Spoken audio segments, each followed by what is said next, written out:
നിത്യേന നൂറുകണക്കിന് യാത്രക്കാരെത്തുന്ന Kozhikode Farooq bus stand കെട്ടിടം തകർച്ചാ ഭീഷണിയിൽ. കെട്ടിടത്തിന്റെ മേൽക്കൂരയിലെ കോൺക്രീറ്റ് പലയിടത്തും പിണ്ടുനിലം പതിക്കാറായ രീതിയിലാണ്.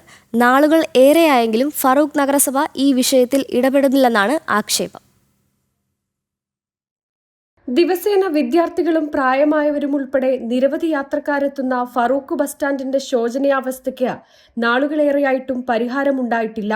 ഷോപ്പിംഗ് കോംപ്ലക്സ് ഉൾപ്പെടുന്ന കെട്ടിടത്തിന്റെ മേൽക്കൂരയിലെ കോൺക്രീറ്റ് പാളികൾ പലയിടത്തും പൊട്ടിപ്പൊളിഞ്ഞ് ഏതു നിമിഷവും നിലംപതിക്കാറായ രീതിയിലാണ്.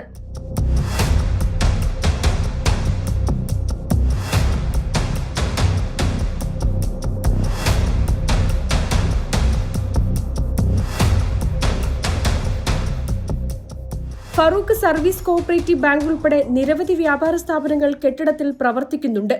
കെട്ടിടത്തിന്റെ പല ഭാഗങ്ങളിലും കോൺക്രീറ്റ് കമ്പികൾ പുറത്തുവന്ന രീതിയിലാണ്. കൂടാതെ കോൺക്രീറ്റ് പൊളിഞ്ഞ ഭാഗങ്ങളിൽ ചെടികളും വളർന്നു നിൽക്കുന്നുണ്ട്. വല്ല പത്രവാർത്തകളും മറ്റും വരുന്ന സമയത്ത് തൽക്കാലം ഒരു പാച്ച് വർക്ക് നടത്തി അങ്ങനെ ഇരുട്ടുകൊണ്ട് ഓട്ടയടക്കുന്ന ഒരു പരിപാടി മാത്രമാണ്. പൊട്ടിപ്പൊളിഞ്ഞ അവസ്ഥയിലാണുള്ളത്. വളരെ അപകടകരമായിട്ടുള്ള സാഹചര്യമാണ് ഉണ്ടായത്.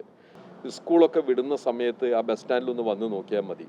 സൂചി കുത്താൻ പോലും ആ ബസ് സ്റ്റാൻഡിൽ ഇടമില്ല എന്നുള്ളതാണ് യാഥാർത്ഥ്യം. അപ്പോൾ അങ്ങനെ അത്രയധികം സ്കൂൾ വിദ്യാർത്ഥികളും അതേപോലെ യാത്രക്കാരും ഉപയോഗിക്കുന്ന ഒരു ബസ് സ്റ്റാൻഡ് ഇങ്ങനെ ഒരു അപകടകരമായ അവസ്ഥയിൽ നിലനിൽക്കുക എന്നുള്ളത് അങ്ങേയറ്റം ഒരു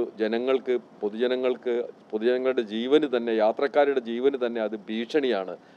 1992 സംസ്ഥാന ഗ്രാമവികസന ബോർഡിന്റെ ഫണ്ട് ഉപയോഗിച്ചാണ് ഫറൂഖ് ബസ് സ്റ്റാൻഡ് കെട്ടിടം നിർമ്മിച്ചത്. ഫറൂഖ് നഗരസഭ വിഷയത്തിൽ ഇടപെട്ട് അടിയന്തരമായി കെട്ടിടം നവീകരിക്കുകയോ സുരക്ഷാ നടപടികൾ സ്വീകരിക്കുകയോ ചെയ്യണമെന്നാണ് നാട്ടുകാരുടെയും വ്യാപാരികളുടെയും ആവശ്യം. ജനം, കോഴിക്കോട്.